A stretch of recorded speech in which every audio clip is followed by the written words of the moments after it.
La grâce et la paix vous sont données de la part de Dieu notre Père et de Jésus-Christ notre Seigneur. Voici un temps de fête, un temps de retrouvailles. Malgré l'épidémie, la crise qu'elle engendre, nous sommes appelés à résister, protéger les plus fragiles, être responsables, mais aussi veilleurs pour défendre la liberté, la justice. Cette grâce que nous annonçons n'est pas seulement un anesthésiant, n'est pas du tout même un anesthésiant ou un calmant, mais bien un rappel qu'avec l'amour de Dieu offert en Jésus-Christ, nous restons dignes et libres dans toutes les situations que nous traversons. Alors bienvenue à toutes et à tous dans cet accueil que Dieu nous fait, qui que vous soyez. Certains sont peut-être là pour la première fois, d'autres tous les dimanches. Bienvenue aux enfants qui sont là, avec les familles qui visent particulièrement. Ils sont accueillis tous les dimanches, les familles, mais elles visent particulièrement ce dimanche dans lequel une séance catéchétique est proposée avec notre méthode Godly Play. Et donc, les enfants au-dessus de 5 ans partiront avec aujourd'hui Sylvie et Ariane qui remplacent Charlotte. On pense à Charlotte qui est fatiguée ce matin. Voilà. Et puis après, les parents iront les rechercher au centre Simonet. Et là, on propose à ceux qui veulent de rester au centre. Et on voulait le faire à la maison. Et puis on s'est rendu compte qu'avec la Covid, on s'est dit qu'on va rester dans un lieu plus grand et plus aéré. Donc on va encore profiter du centre Simonet, tant qu'on l'a encore. Voilà. Donc bienvenue aux enfants. Merci à Van qui a accepté d'être avec les plus petits, ceux qui partiront pas. Il y a une petite activité pour eux. Et j'aimerais simplement, avant de prendre le temps de la prière et d'entrer dans ce temps de culte par la prière, vous voyez sur la table quelques fruits et légumes qui nous rappellent que nous sommes dans le temps, une saison pour la création depuis 4 semaines avec les autres églises chrétiennes, de septembre à octobre, pour nous rappeler que cette création nous est donnée et pour dire notre reconnaissance en Église pour ce qui nous est donné dans la création et ce que peut-être la responsabilité que nous avons en tant que chrétiens. C'est sur ce sujet que portera la prédication. Je vous invite à prier.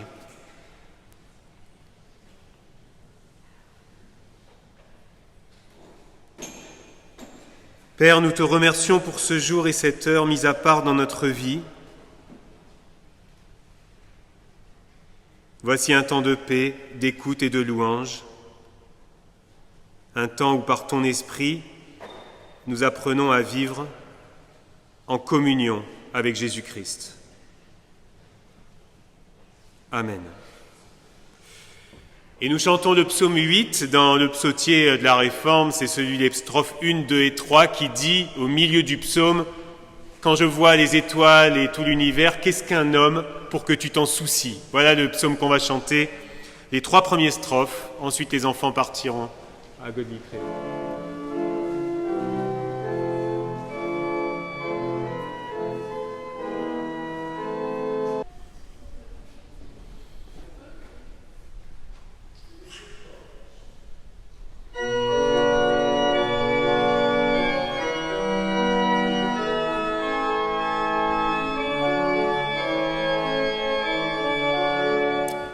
Et nous restons debout pour louer notre Seigneur, mais maintenant c'est le temps aussi où les enfants peuvent partir pour la séance catéchétique. Et pour les tout petits, vous allez, voilà, il y en a déjà une qui est faite, dire notre reconnaissance. Vous savez qu'il y a un psaume qui dit « Tous les arbres des champs battent des mains, dont toute la création entre en louange ». Et les enfants sont en train de fabriquer des mains de louanges qui formeront un arbre, un bouquet. Voilà, on les laisse partir tranquillement. En plus, il ne pleut pas, parce que c'était notre grand souci pour le chemin. Et on le redit à chaque fois, vous savez combien le chemin est un temps de discussion et de rencontre avec les enfants aussi. la petite marche jusqu'au centre.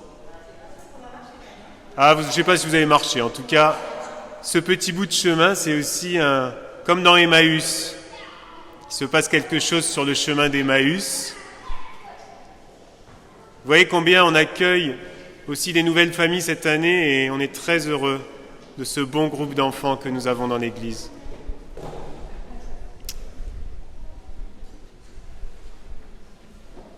Voilà, et même un brin de soleil, juste au moment où ils en ont besoin. Nous disons notre louange. Dieu de la vie, merci pour les choses familières, le pain, le vent, la terre, l'eau, ces fruits, ces légumes qui nous sont donnés, pour les hommes simples en qui tout est lumière, pour la musique, pour le repos.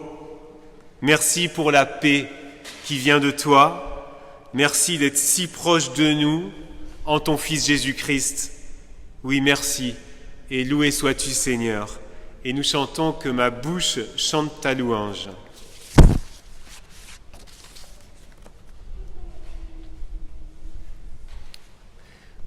Nous prions parce que nous avons besoin de nous poser pour nous placer en vérité devant Dieu.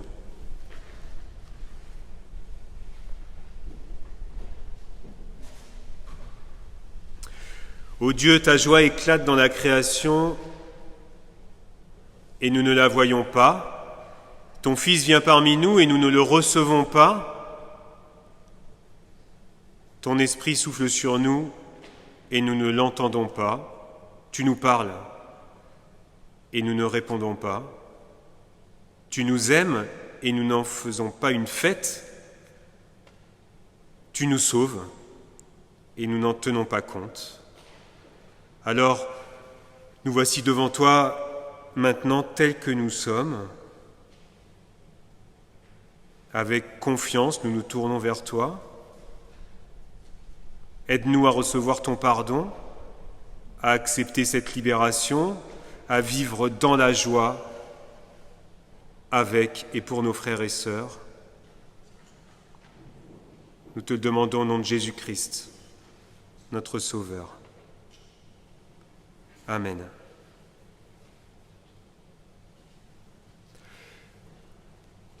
Et voilà que le Seigneur nous adresse une parole de pardon, ce pardon qui était déjà là. Mon enfant, je le sais, le pardon n'est pas à ta portée. Le pardon, c'est moi qui l'ai inventé quand un certain vendredi, dont je me souviendrai pour l'éternité, je n'ai pas laissé éclater ma colère parce que mon propre fils torturé, hurlant de douleur, m'a supplié de pardonner aux hommes, ses frères. Le pardon est un don que j'accorde à celui qui me le demande. Le pardon est la plus belle manifestation de la vie de mon esprit au cœur de l'homme. Pardonner, c'est avoir part au don de ma propre vie. Pardonner, c'est accueillir cette part donnée, gratuite de mon amour. Oui, le pardon défie toute logique humaine. Il est la seule force capable d'enrayer la spirale de la violence et de la haine. Il est la brèche imprévue dans le mur de béton armé du péché. Et parce que nous sommes pardonnés et libérés, nous pouvons entendre ce que Dieu veut de nous dans cette prière. Jésus, notre joie, quand nous comprenons que tu nous aimes, quelque chose de notre vie est apaisé et même transformé. Nous te demandons, qu'attends-tu de moi ? Et par l'Esprit Saint, tu réponds, que rien ne te trouble.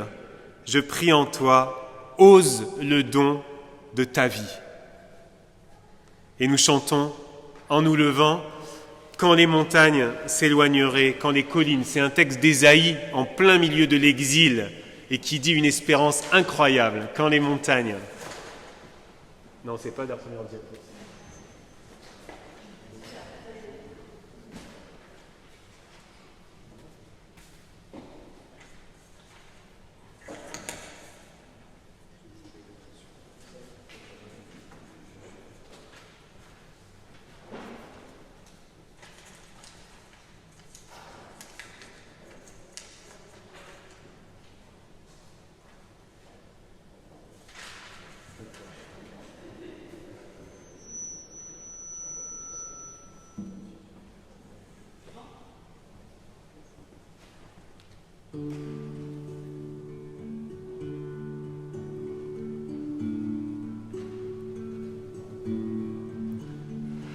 Quand les montagnes s'éloigneraient, quand les collines chancelleraient,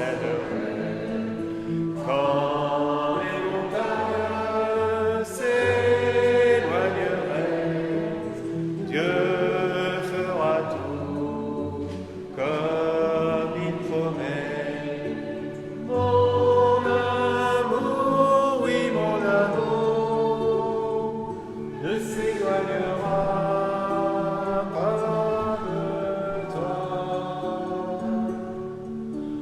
Mon amour, oui mon amour, ne s'éloignera point de toi. Quand les montagnes s'éloigneraient, quand les collines chancelleraient, quand les montagnes s'éloigneraient, Dieu fera tout comme il promet. Je vous invite à vous asseoir.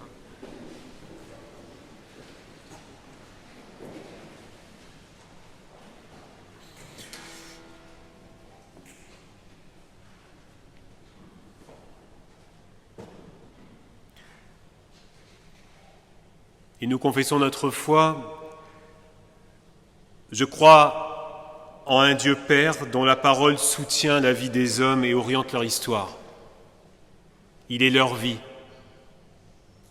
Je crois en son Fils, né parmi les pauvres, lumière dans notre nuit, premier-né d'entre les morts. Il est vivant. Je crois en l'Esprit Saint qui nous fait naître à la vie de Dieu, qui anime le combat pour la justice, qui nous conduit dans l'espérance. Il est la force qui fait vivre. Je crois à la Sainte Église universelle, messagère de la bonne nouvelle, qui rend libre. Elle nous enfante à la vraie vie. Je crois la résurrection dans l'imminence d'un monde nouveau, où Jésus-Christ, notre Seigneur, sera tout en tous. Amen. Et je vous invite à chanter au psaume 92, les strophes 1 et 2. « Oh, que c'est chose belle de te louer, Seigneur !» Psaume 92.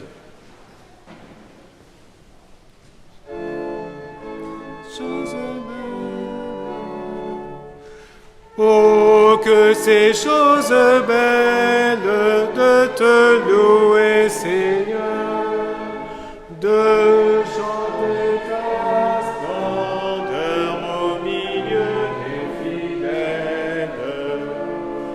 Quand le jour vient ta lettre d'annoncer ta bonté et ta fidélité, quand la nuit va paraître, tes œuvres surprenantes ont réjoui mon cœur, et je dirai, Seigneur, leur sagesse étonnante. Tes pensées sont profondes, plus il les étudie, plus l'homme est interdit, ta main garde le monde. Veuillez vous asseoir.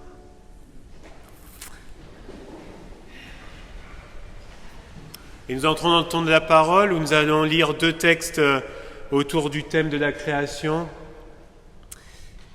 Un que Joël lira et un que je lirai dans les psaumes et un que je lirai dans Romains. Mais avant, nous prenons le temps de la prière.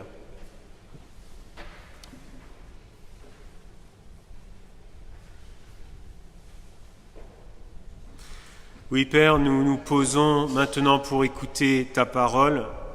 Nous sommes l'Église rassemblée avec ses forces et ses fragilités,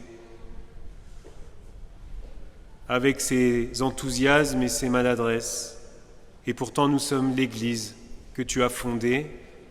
Et nous voulons aujourd'hui te remercier pour cette communion que tu nous donnes de vivre autour de ta parole, que cette parole devienne une parole, vraiment une parole de vie pour nos vies aujourd'hui. Amen.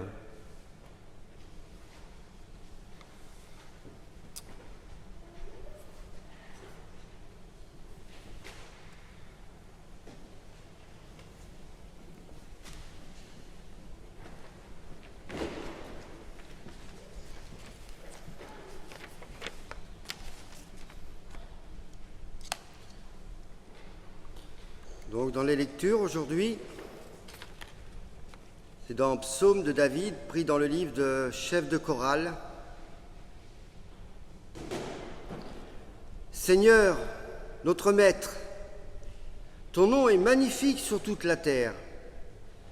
Ta beauté dépasse la beauté du ciel. Par la bouche des enfants, des tout-petits, qui affirment ta puissance devant tes ennemis.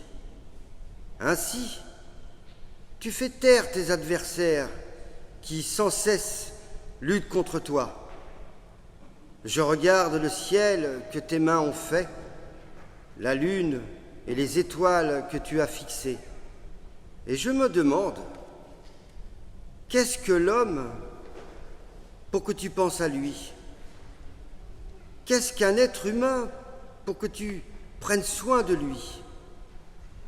Pourtant, tu l'as fait presque l'égal des anges. Tu l'as couronné de gloire et d'honneur. Tu lui donnes pouvoir sur tout ce que tu as fait. Tu as tout mis à ses pieds. Moutons, chèvres et bœufs, tous ensemble, même les bêtes sauvages. Les oiseaux du ciel et les poissons de la mer, et tout ce qui se passe sur les routes des mers. Seigneur, notre Maître, ton nom est magnifique sur toute la terre.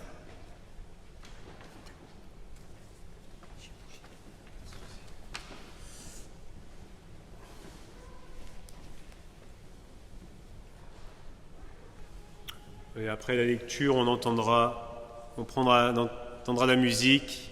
Malek jouera un morceau de guitare pour qu'on puisse méditer aussi toutes ces paroles, si tu veux te préparer. Je vais lire dans Romains 8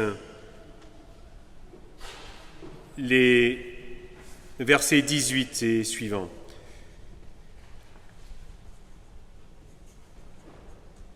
Comparant les souffrances d'aujourd'hui avec la gloire que Dieu nous montrera clairement plus tard. À mon avis, elles sont peu de choses. Oui, le monde créé par Dieu attend avec impatience le moment où Dieu montrera la gloire de ses enfants. Ce monde est tombé sous le pouvoir de forces qui n'ont aucune valeur. Ce n'est pas lui qui a voulu cela, mais c'est Dieu qui l'a mis sous ce pouvoir. Pourtant, il y a encore de l'espoir pour ce monde. Lui aussi, il sera libéré des forces qui le détruisent et qui le rendent esclave. Alors il participera à la liberté et à la gloire des enfants de Dieu. Nous le savons, tout le monde créé, gémit et souffre encore maintenant comme une femme qui accouche. Mais il n'est pas le seul. Nous aussi, nous gémissons dans notre cœur en attendant d'être vraiment enfants de Dieu et de devenir complètement libres. Pourtant, nous avons déjà reçu l'Esprit Saint comme première part des dons que Dieu a promis. En effet, nous sommes sauvés, mais en espérance seulement. Quand on voit ce qu'on espère, on n'appelle plus cela l'espérance. Les choses qu'on voit, est-ce qu'on peut encore les espérer? Espérer ce que nous ne voyons pas, c'est l'attendre avec beaucoup de patience. De plus, l'Esprit Saint aussi vient nous aider, nous qui sommes faibles. Nous ne savons pas prier comme il le faut. Alors l'Esprit Saint lui-même prie pour nous avec des gémissements que la bouche ne peut pas redire. Mais Dieu voit le fond des cœurs, il sait ce que l'Esprit veut demander. Oui, l'Esprit Saint prie comme Dieu le veut pour ceux qui lui appartiennent.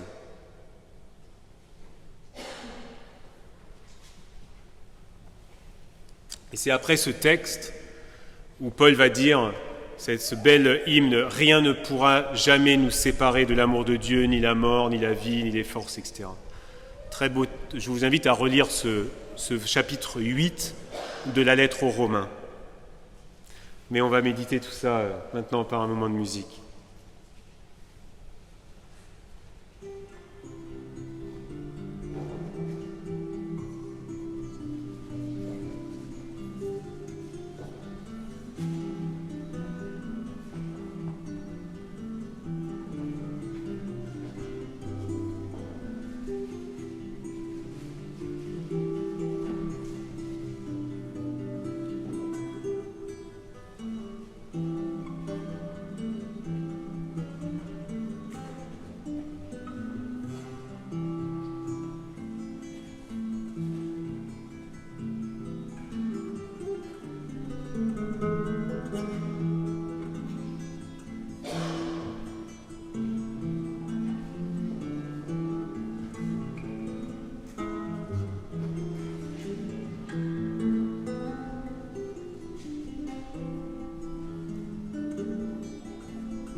La création tout entière gémit maintenant, dit Paul, dans les douleurs de l'enfantement. Et nous aussi, nous gémissons dans notre cœur en attendant d'être vraiment des enfants de Dieu, des enfants, là le texte dit adoptés, et de devenir complètement libres. Là aussi, littéralement, quelque chose qui concerne tout notre être, la délivrance de notre corps. Ces deux versets écrits par Paul il y a 2000 ans, vous entendez bien combien ils résonnent encore aujourd'hui. La création tout entière qui gémit, mais qui aussi aspire à un temps de réconciliation. Comme s'il y avait des blessures, des divisions en termes de relations.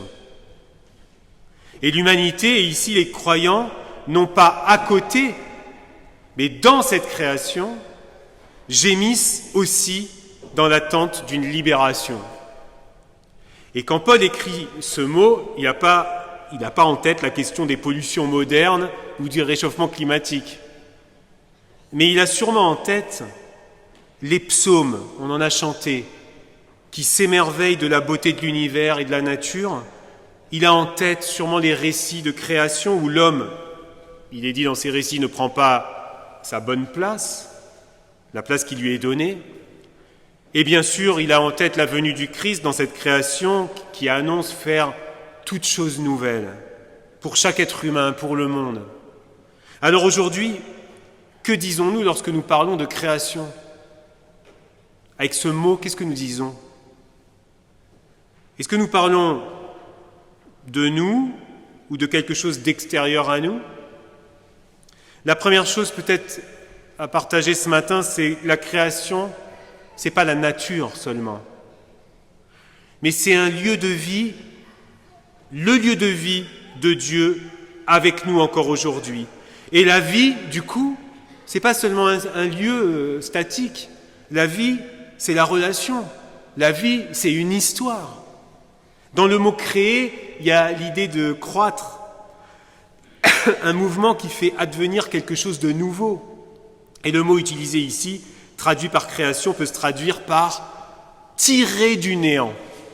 Ça me rappelle une professionnelle à la Fondation, dans un pavillon où il y a des personnes avec des lourds handicaps, qui disait « Nous, notre travail, c'est de tirer chaque heure vers la vie, chaque minute, chaque heure, de tirer vers la vie. » La création, et nous lisons dans la Genèse pour cette création le souffle de Dieu qui est un acte créateur. Et par la parole, Dieu va distinguer les éléments et ainsi il va sortir du chaos. Donc sortir du chaos, du néant, c'est déjà discerner des choses, distinguer. La création, c'est donc un événement qui n'est pas terminé. Il faut penser aussi aux paraboles qui nous parlent d'une graine qui pourrit et qui amène pourtant la vie dans le sol, dans la terre, tirée du néant. La création est donc à distinguer de la nature quand on parle de création pour nous chrétiens, distinguer de la faune, de la flore, de la terre. On note aussi que dans la Bible, la nature, c'est important ça pour nous chrétiens de se rappeler que la nature n'est pas sacralisée. La terre, le vivant, l'homme, tout cela est créature et Dieu seul est Dieu. Ce qui permet à l'homme de ne pas se faire d'idole, de ne pas faire de la lune, du soleil, des êtres vivants, des choses à célébrer. Et aujourd'hui, de ne pas faire d'idole non plus des nouvelles créatures techniques que nous avons dans les mains ou autour de nous.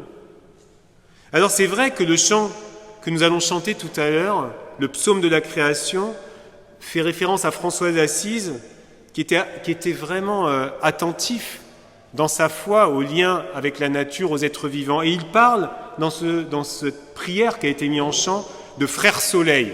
Alors ça pourrait nous faire bondir en disant qu'est-ce que c'est que cette personnification ? Est-ce qu'on ne va pas recréer des dieux, des idoles ? Non, pour lui, il parle de fraternité. Les animaux sont des frères et sœurs en humanité. Il ne fait pas du soleil non plus une idole. La vie de l'homme, la nature, les animaux de l'univers sont liés sous le regard de Dieu. Et ce Dieu qui bénit, rappelez-vous, dans la Genèse, il bénit chaque élément de sa création, et puis c'est rythmé, c'est très beau, parce qu'il dit que cela était bon. Ainsi, la création n'est pas la nature. Ce n'est pas seulement la nature, mais une histoire en cours avec Dieu. Et cette histoire est un combat pour la vie, et rencontre donc de la résistance, et rencontre donc de la souffrance. Et Paul écrit donc « La création tout entière gémit ». Cette expression est dure et belle à la fois parce que ce n'est pas un gémissement dû à un choc soudain, mais un désir douloureux qui exprime une attente en fait. Paul connaît la souffrance lui-même dans sa chair. Il connaît la violence, il voit tout le mal commis et subi par l'homme, il sait que les créatures gémissent. Et cela est amplifié aujourd'hui pour nous avec de nouvelles causes. Nous constatons aujourd'hui que sur la terre, un gémissement, quelque chose de lent, de douloureux. Les glaciers fondent lentement, les espèces disparaissent d'année en année, l'eau monte, le désert avance. On a l'impression que c'est lent, mais on se rend compte que c'est pas si lent que ça. Mais il y a quelque chose d'un gémissement. Et à moins de nier l'expertise de milliers de scientifiques, des plus de 800 experts du GIEC sur le climat, nous connaissons aujourd'hui l'impact de nos modes de vie humains sur ces phénomènes. Nous le connaissons. Gémissement aussi des peuples victimes de la violence, des injustices, du réchauffement climatique, des restrictions de liberté. Oui, donc la création est une histoire commencée par Dieu et dans laquelle il nous invite à entrer et pas être en surplomb. Il n'y a pas seulement une nature à protéger, mais une création à continuer, écrit le philosophe Bruno Latour. Au sens où il n'y a pas une nature pure, ça c'est important à dire aujourd'hui, notamment à tous ceux qui luttent, à le dire pour nous-mêmes, mais aussi je pense à des jeunes qui ont besoin de retrouver cette nature, de sortir de cette technique de l'urbain, de redire il ne s'agit pas d'une nature pure qu'on devrait retrouver ou sauver. La nature, elle se transforme, elle est transformée. Mais la question est de savoir comment l'habiter et coexister avec d'autres êtres vivants avec lesquels nous réalisons que nous sommes interdépendants. Et depuis le début, l'homme à qui Dieu donne la liberté choisit de s'en servir pour essayer de sortir de cette histoire que Dieu propose, sortir de cette alliance. Et la sortie de cette alliance se fait concrètement, c'est tout le début, quand l'homme ne veut plus vivre sa vocation, ne veut pas entendre l'appel de Dieu à participer, on l'a dit dans la prédication sur Jérémie, à bâtir et planter, à habiter ce monde tel qu'il est, à inventer un avenir. Bâtir et planter, on l'a décoré dans notre fête d'église, je l'ai mis là sous la chaire, là. Je ne sais pas si ça se voit beaucoup, mais ça a été décoré par les enfants et ceux qui étaient avec eux. La sauvegarde de la création, c'est pas conserver ou sauver ce qui peut l'être encore, c'est entrer dans un processus de création nouvelle pour continuer à participer à l'œuvre de Dieu. Et croire que nous pouvons voir advenir du neuf. Est-ce que nous le croyons vraiment ? Peut-être que le christianisme a beaucoup trop regardé vers le ciel et vers un Dieu dans l'au-delà, au lieu de regarder vers la terre et mettre son espérance déjà dans le temps présent. Paul ici parle d'une attente dans la douleur comme un accouchement. Une grossesse, vous savez bien, ne se passe pas toujours bien, mais c'est l'image qui est belle, justement pour dire combien la vie est précieuse, miraculeuse, et qu'il faut en prendre soin. Et Paul parle ici d'attente, d'impatience, d'espérance, en disant « nous sommes sauvés, mais en espérance seulement ». C'est-à-dire que le salut n'est pas un état, comme ça, qu'on trouverait dans la foi, mais une mise en mouvement. Celui qui est sauvé par Jésus, regardez, quand il rencontre Jésus, des personnes sur le chemin, il pardonne, mais il appelle aussi à marcher. Donc même si nous trouvons des solutions scientifiques, comme certains le croient, et peut-être même certains le croient trop, pour sauver la vie sur la terre demain, cela ne sert à rien si nous refusons d'entrer dans cette création, cette histoire avec Dieu, pour vivre, donner du sens à nos projets, et pas seulement trouver les moyens de survivre, où seuls les plus forts survivront. Certains se préparent à un effondrement, c'est le grand mot, peut-être qu'il faudrait un jour faire une conférence débat autour de ça d'ailleurs, l'effondrement. J'ai vu qu'une église proposait une conférence en disant « Est-ce qu'on peut croire à l'effondrement quand on est chrétien ?» Et pourtant, les thèses de ceux qui parlent d'effondrement ne reposent pas sur rien. D'autres vont se retirer pour être demain des survivants, des survivants. Ils s'organisent.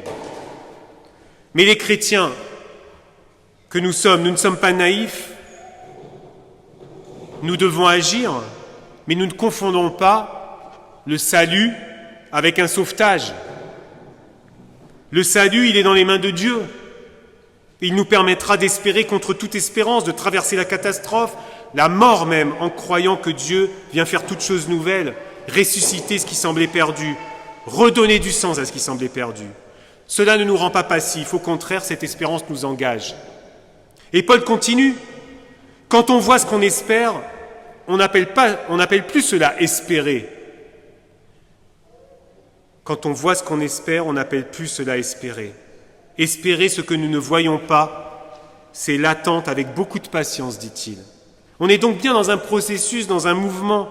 La sauvegarde de la création n'est pas la sauvegarde de la nature seulement, mais la sauvegarde de cette mission que Dieu nous donne au sein de la création. C'est beaucoup plus large que cela. Être libre, participant pour préparer un nouveau chemin. Dieu s'est tourné vers la terre, lui. La nature, l'humanité, le vivant, par un geste unique. En fait, il s'est tourné vers la terre en nous donnant Jésus-Christ. Lui, il s'est coltiné la terre, la chair, la souffrance. Il a continué la création. Il a révélé une nouvelle alliance. Il est important dans ce combat à mener pour la vie sur cette planète de ne pas fuir le créé. Tout ce qui a été transformé, tous les outils modernes de transformation, tout ce que la science nous apporte.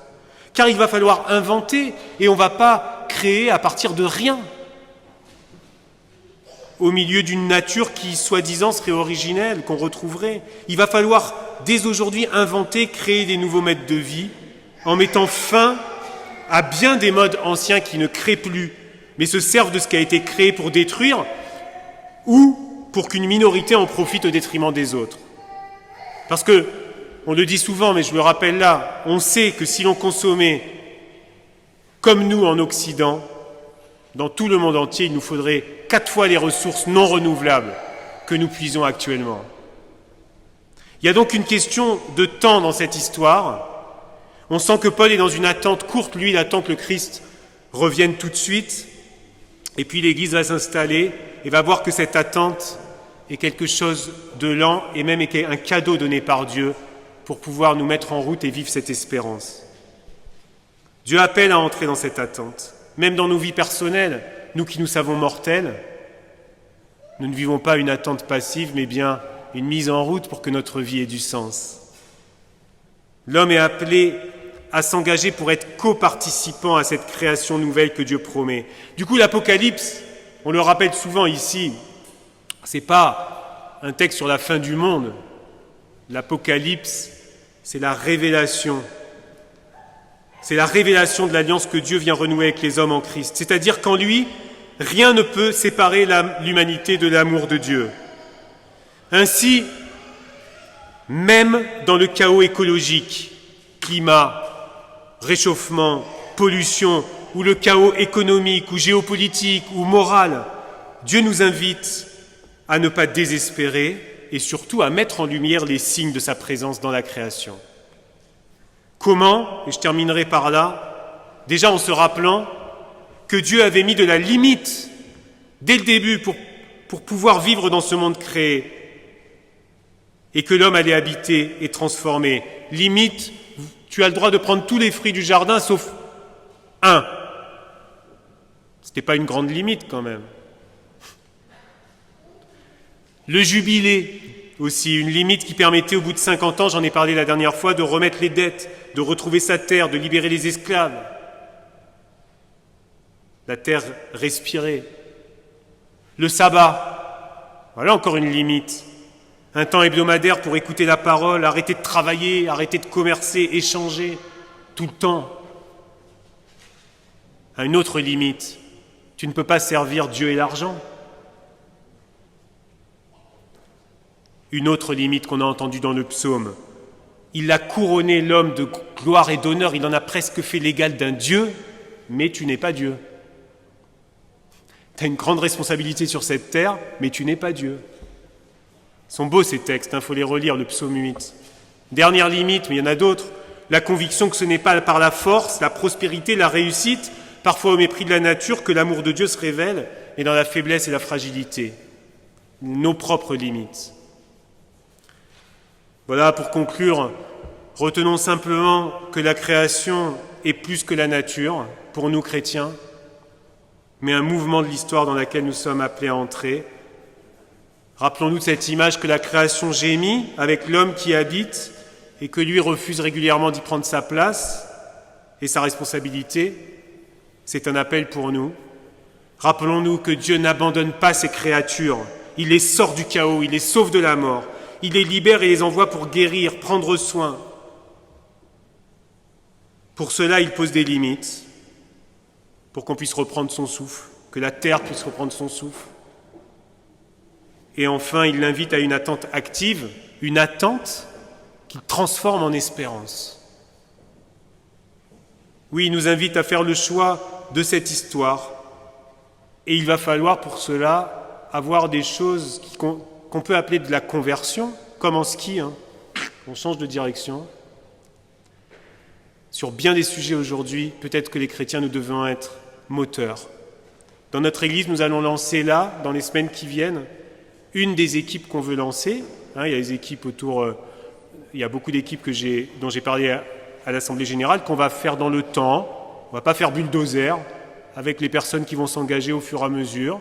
Mais la première équipe, on va la lancer, c'est sur l'Église verte, c'est-à-dire un mouvement de tous les chrétiens au niveau œcuménique pour porter cette question de la création.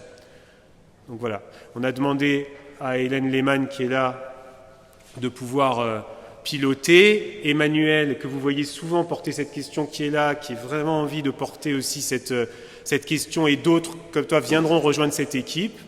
Et donc avec Hélène, on a proposé une date, on va vous la communiquer pour lancer cette préoccupation d'Église pour le monde.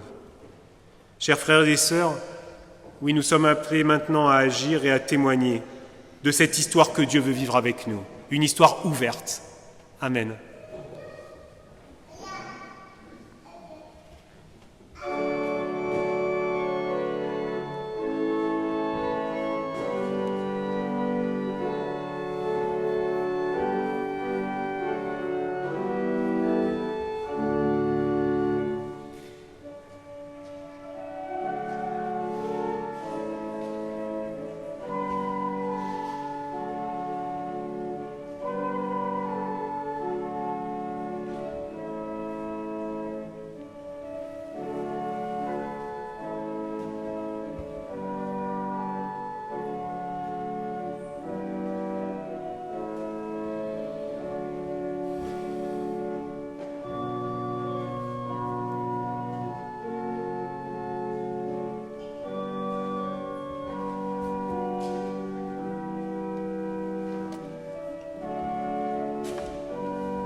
Avant de partager les nouvelles de l'Église, nous allons vivre notre temps d'offrande. Juste avant que vous cherchiez ce qu'il faut pour la vivre, cette offrande, vous dire ce que j'étais en train d'écrire pour le journal paroissial en lien avec la trésorière, Jocelyne Hduc, que vous allez voir dans le journal.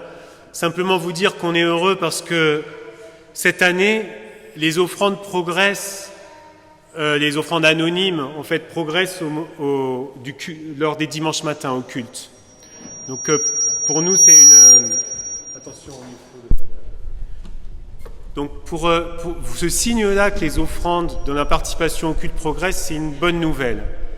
La deuxième chose, c'est que malgré le fait que des anciens sont décédés et certains qui étaient des gros donateurs, comme on dit, et bien malgré ce fait-là, les offrandes nominatives se stabilisent quand même. C'est-à-dire qu'il n'y a pas une chute. Mais ce que nous n'arrivons pas à faire, c'est d'avoir les moyens pour vivre vraiment les missions que nous nous donnons dans notre budget, en disant nous aimerions développer telle ou telle mission.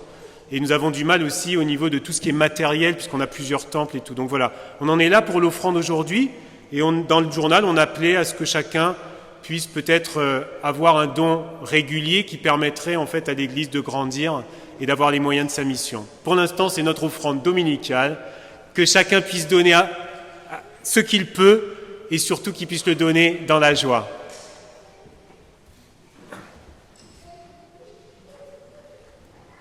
Et je vous propose de chanter l'Alléluia.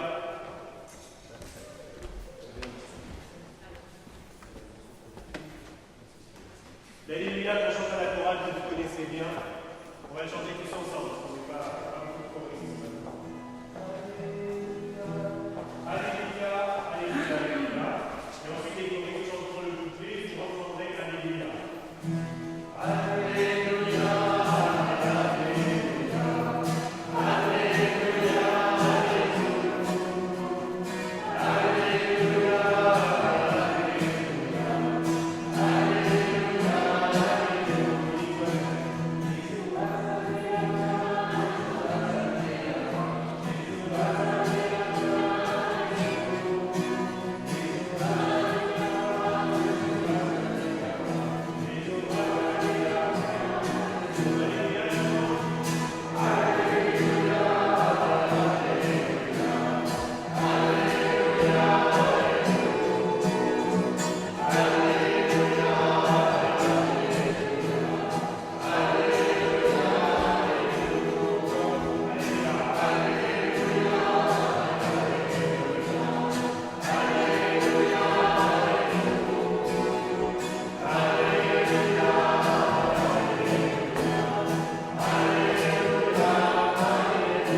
Et nous allons maintenant voir ce que les enfants ont pu faire.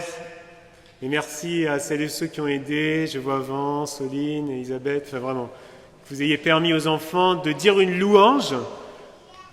On va chanter toutes choses nouvelles. Il fait toutes choses nouvelles.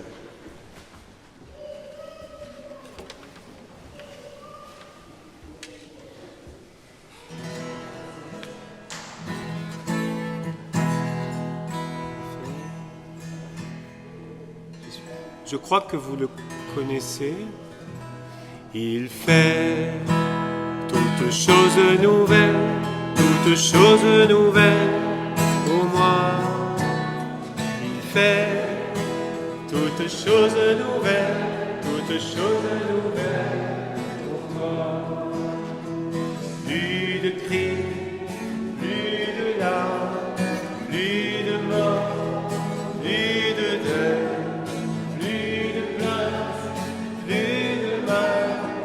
Choses nouvelles pour moi. Il fait toutes choses nouvelles pour moi. Il fait toutes choses nouvelles pour toi. Plus de nuit, plus d'angoisse, plus de haine, plus de guerre. Choses nouvelles pour moi.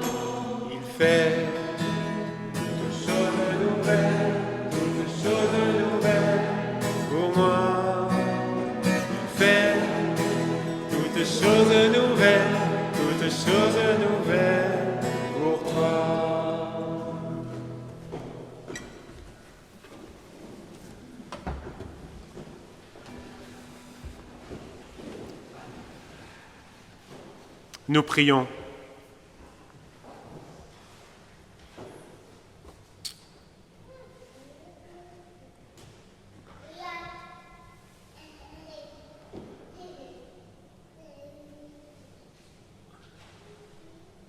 Père, nous prions pour l'Église aujourd'hui, partout dans le monde,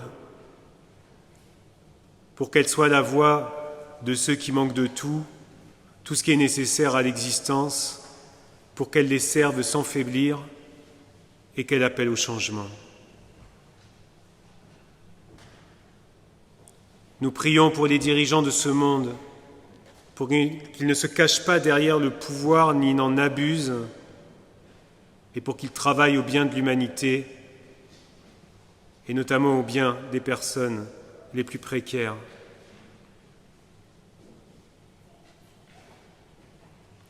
Nous te prions pour les enfants, nous les avons entendus aujourd'hui. Quelquefois, ils viennent nous interpeller, nous distraire dans notre bonne écoute de la prédication, et pourtant, ils ont leur place ici. Nous sommes dans la joie de la voix de ces tout-petits, qu'elle puisse toucher les adultes et les grands, et qu'elle témoigne qu'un monde de partage, de respect et de paix est possible. Nous te prions pour notre communauté du Bergeracois, pour que nous manifestions notre amour dans le respect mutuel et le respect de notre environnement, partageant dans la joie ce que nous avons avec ceux qui sont dans le besoin, témoignant dans notre émerveillement pour la création par nos paroles et nos actes au quotidien. Nous te prions pour les victimes des intempéries. Certains ont tout perdu, ici et partout dans le monde. Que tu nous guides pour entrer dans une chaîne de solidarité et que tu nous aides à ne pas faire un déni de la réalité sur les causes du changement climatique.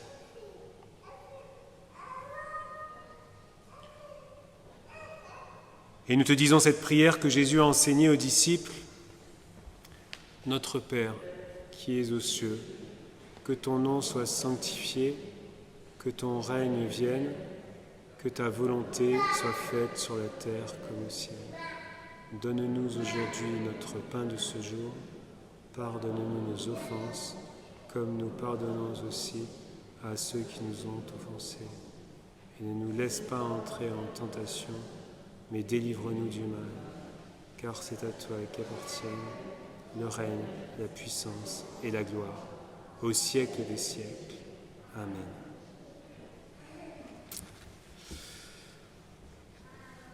Je vous invite à vous lever pour recevoir une parole d'envoi et de bénédiction de la part de Dieu. Oui, Dieu est le pèlerin embusqué dans notre aventure humaine. Il est de tous nos voyages, il est sur nos grandes routes et sur nos chemins de traverse, sur nos terres ensoleillées et dans nos bas-fonds obscurs, présent à toutes nos aurores et tous nos crépuscules. Il reste avec nous quand il fait jour et quand il fait nuit. Il nous bénit, il nous garde. Oui, Dieu nous bénit et nous garde et nous donne sa paix. Il nous accompagne tous les jours de notre vie. Amen. Et je vous invite à chanter et peut-être à découvrir.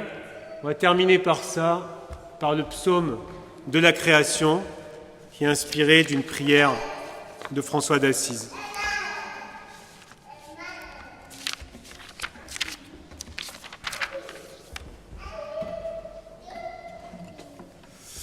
On va chanter les 3 premières strophes, en espérant que nous gagnons. Par les cieux de toi. Je vous le chante une fois, la mélodie, je pense que certains ne connaissent pas bien. Et on va partir avec ce chant-là. Ça fait, avec ceux qui connaissent. Par les cieux devant toi, splendeur et majesté, par l'infiniment grand, l'infiniment petit, et par le firmament, ton manteau étoilé, et par frère soleil, Je veux crier mon Dieu, tu es grand, tu es beau, Dieu vivant, Dieu très haut, tu es le Dieu d'amour. Mon Dieu, tu es grand, tu es beau, Dieu vivant, Dieu très haut, Dieu présent en toute création. Alors on va reprendre le premier pour que tout le monde puisse le chanter. Par les cieux devant toi,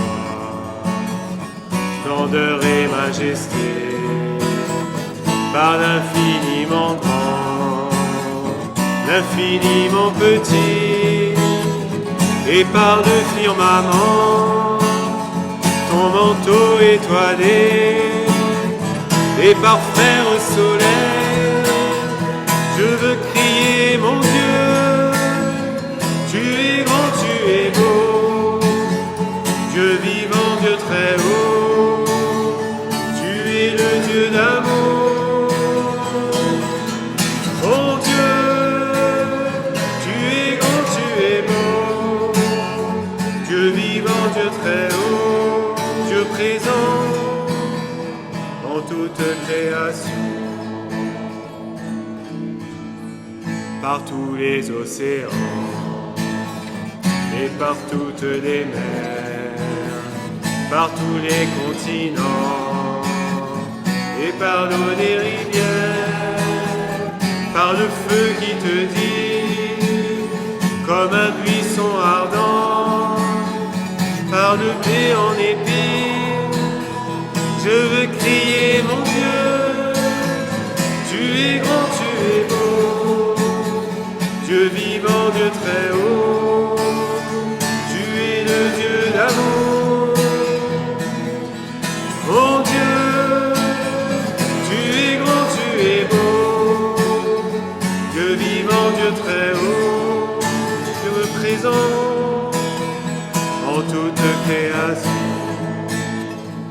Par toutes les montagnes et par toutes les vallées, par l'ombre des forêts et par les fleurs des champs, par les arbres et l'herbe des prairies, par le blé en épis, je veux crier mon Dieu, tu es grand, tu es beau, Dieu vivant, Dieu très haut, tu es le Dieu d'amour.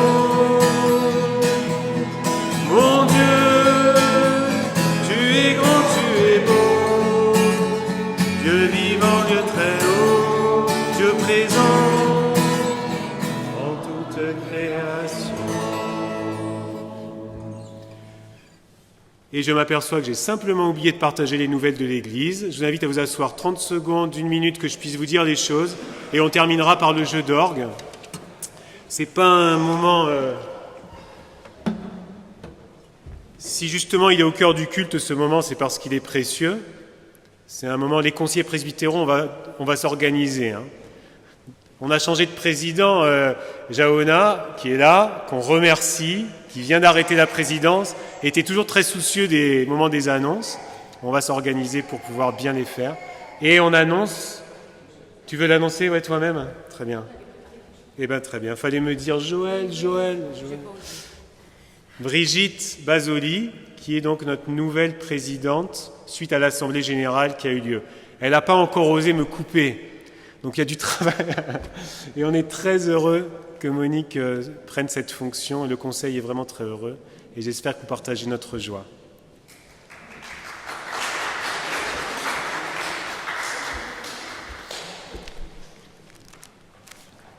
Alors tout d'abord, bienvenue. Vous m'entendez tous bien ? Il paraît que j'ai une voix qui est bon.